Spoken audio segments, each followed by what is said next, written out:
Hello everyone पिला समस्त को आदित्य सार ओडिशा चैनल को स्वागत।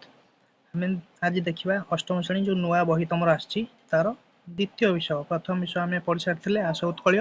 आज पढ़िबा तार द्वितीय विषय विहंग विप्लव गपटी। समस्त जानिछ विहंग कहले कोन? विहंग मान हैला कोन? पक्षी। कोन पक्षी? एठी को पक्षी कथा कुआ आइछि देखो एठी चित्र आइछि जानि पाथो। हळदिया रंगर पक्षी के हळदी बसंत के हळदी बसंत कथा कुआइछि। आउ हळदिया पक्षी हमर एटा हळदी रंगर पक्षी हळदी हळदी बसंत सेमति सबुज रंगर दीटा पक्षीर ना कमेंट बॉक्स रे लिखिक मते जणाइबो। सबुज रंगर दीटा पक्षीर ना कमेंट बॉक्स रे जणाइबो हला।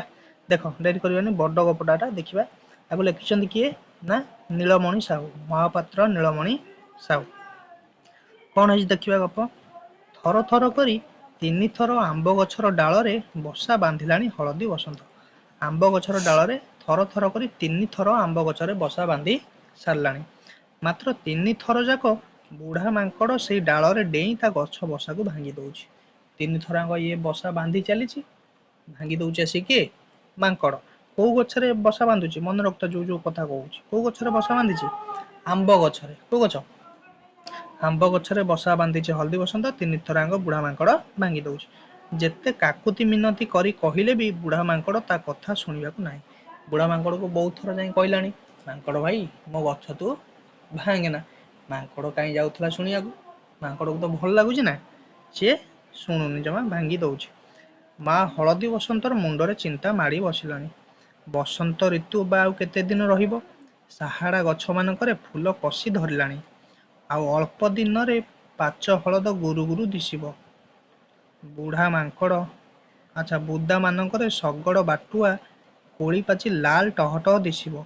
सेतेबेलକୁ जदि छुआ हेई जाइथिबे सिना तांको कुर्नी तंटरे सेमानकु खाइयाकू दबो। जदि सेतेबेलକୁ जदि बसा भांगी जाउथबो माଙ୍କड़ जदि भांगी दबो ताले खाइयाकू कोन दबो? बसंत ऋतु रे भल भल सब कोन हुए फूल कसी धरिकिना खाद्य सेमानकु मिले।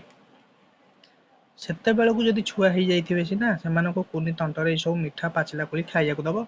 की सब चिंता करूछि? माँ चढ़ई बसंत हଳଦୀ ବସନ୍ତ ଚିନ୍ତା କରୁଛି।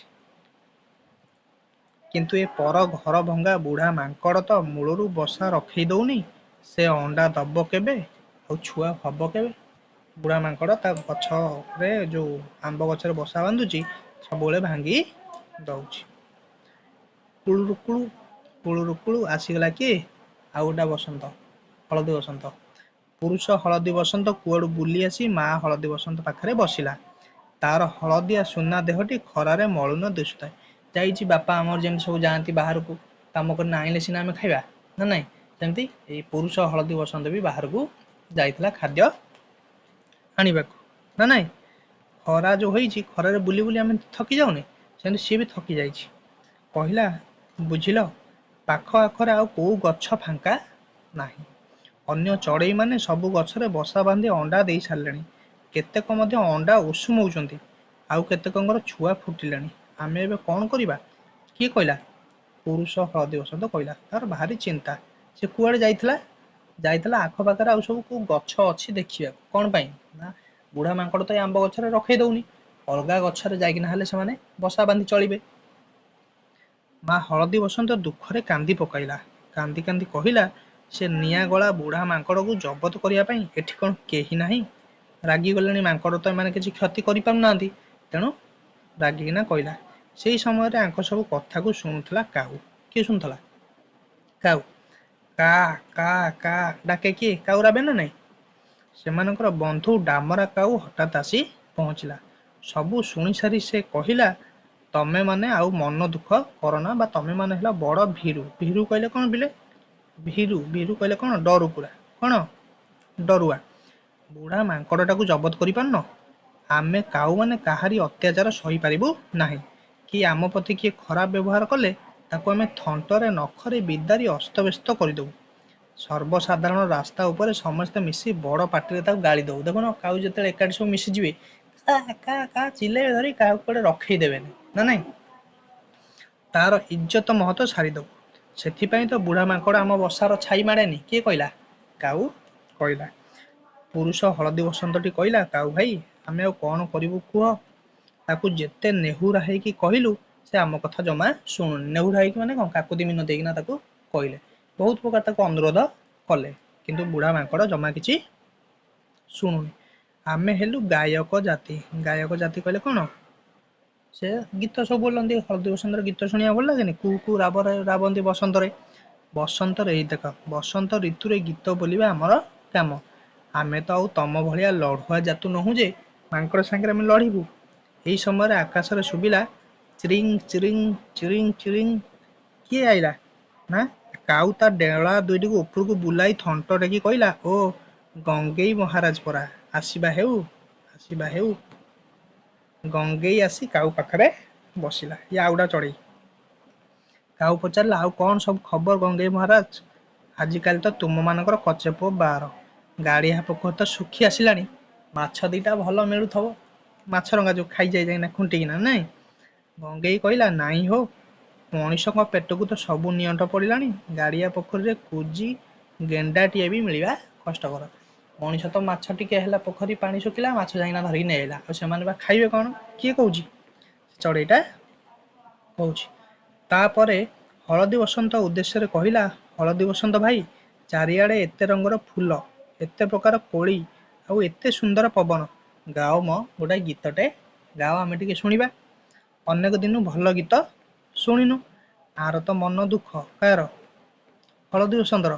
ହଳଦୀ ବସନ୍ତ ତାର ଦୁର୍ଦ୍ଦଶା କଥା କିଛି କହିବା ପୂର୍ବରୁ ସେମାନେ ବୁଢା ମାଙ୍କଡ କେମିତି ଅତ୍ୟାଚାର କରୁଛି ସେ କଥା କାଉ କହିଦେଲା। ଗଙ୍ଗେଇ ମହାରାଜ, ଏଥକୁ ଉପାୟ କଣ କୁହ, ତାକୁ ପଚାରିଲା। ଏତେ ହଳଦୀ ବସନ୍ତ ତାର ଉତ୍ତର ଦେଇ ପାରୁ ନଥିଲା। ଗଙ୍ଗେଇ ମହାରାଜକୁ କହିଲା କିଏ? କାଉ କହିଲା। ହଳଦୀ ବସନ୍ତ ସାରି କୋଇଲି ହେରିକା ଆମ ଭିତରର ଶିଳ୍ପୀ। ପକ୍ଷୀ ଜାତିର ସଭ୍ୟତା ସଂସ୍କୃତି ଏଇମାନଙ୍କ ଯୋଗୁଁ ବଞ୍ଚିଛି। ଏମାନଙ୍କୁ ସାହାଯ୍ୟ ଆମ ଜୀବନର ବୃଥା। ତେଣୁ ସମସ୍ତେ ଲାଗିଲେ ଯେ ଆମେ ଆକୁ ସାହାଯ୍ୟ କରିବୁ। କେହି ଜାଣନ୍ତି ନାହିଁ ବଗ କେତେବେଳୁ ଆସି ସେମାନଙ୍କ କଥା ଗୋଟାଏ ଥୁଣ୍ଟା ଗଛର ଡାଳରେ ଦୁଇ ପଟକୁ ଡେଣା ମେଳି ଗୁମ୍ ମାରି ବସିଛି। ବଗ ହେଲା ଭାରି ଗମ୍ଭୀର, ଚୁପଚାପ ବସିବ। ଦେଖିନ ପୋଖରୀ ଉପରେ କେମିତି ବସିଥିବ ଚୁପ କିନା। ବଗ ପୁରା ଚୁପ ହେଇକିନା ବଇଥିବ, ଯେମିତି ଗୋଟେ ମାଛ ଉଠିବ ଖାପକିନା ଧରିକିନା ପଳେଇବ। କାହା ସାଙ୍ଗେ ସେ ବେଶୀ କଥାବାର୍ତ୍ତା ହବନି କି ମିଳାମିଶା କରେନି। ସେଥିପାଇଁ କୁହାଯାଏ ବଗ ଧାର୍ମିକ। କଣ କୁହାଯାଏ? ବଗ ଧାର୍ମିକ। କିନ୍ତୁ ଶୁଆ କହେ ବଗ ହେଲା ମସ୍ତ ବଡ ଠକ ଆଉ ସ୍ୱାର୍ଥପର। କିଏ କହେ? ଶୁଆ। ପାଣିକୁ ଆସିନା ବୁଡି ବୁଡି ମାଛ ଖାଏ। ବଗ ଧାନ କଲା ଭଳି ବସିଥିବ, ହେଲେ ଅସଲରେ ଛକିଥବ କାହାକୁ?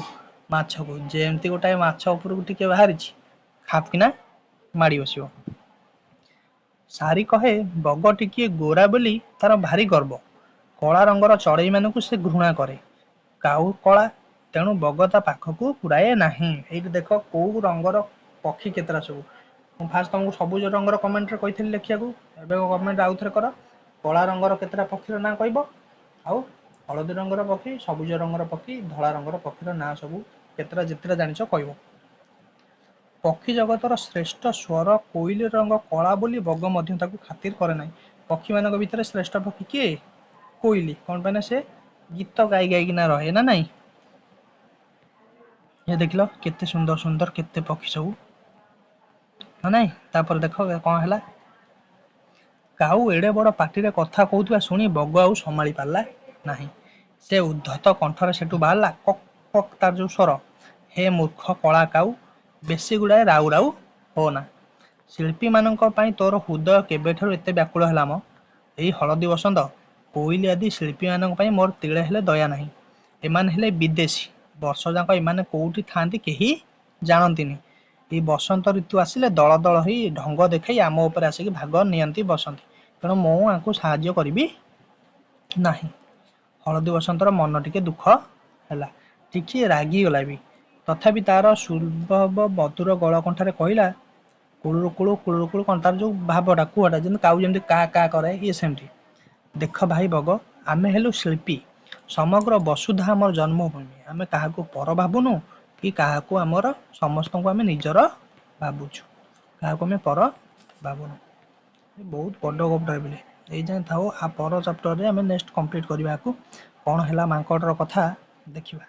ତ ସମସ୍ତେ ଚ୍ୟାନେଲକୁ ଟିକେ ସବସ୍କ୍ରାଇବ କରିନେବ, ସେୟାର କରିନେବ ସାଙ୍ଗମାନଙ୍କୁ। ଯୋଉମାନେ ଜଏନ୍ ହେବାକୁ ଚାହୁଁଛ କ୍ଲାସରେ ଜଏନ୍ ହେଇଯିବ। ଠିକ୍ ଅଛି, ଥ୍ୟାଙ୍କ ୟୁ।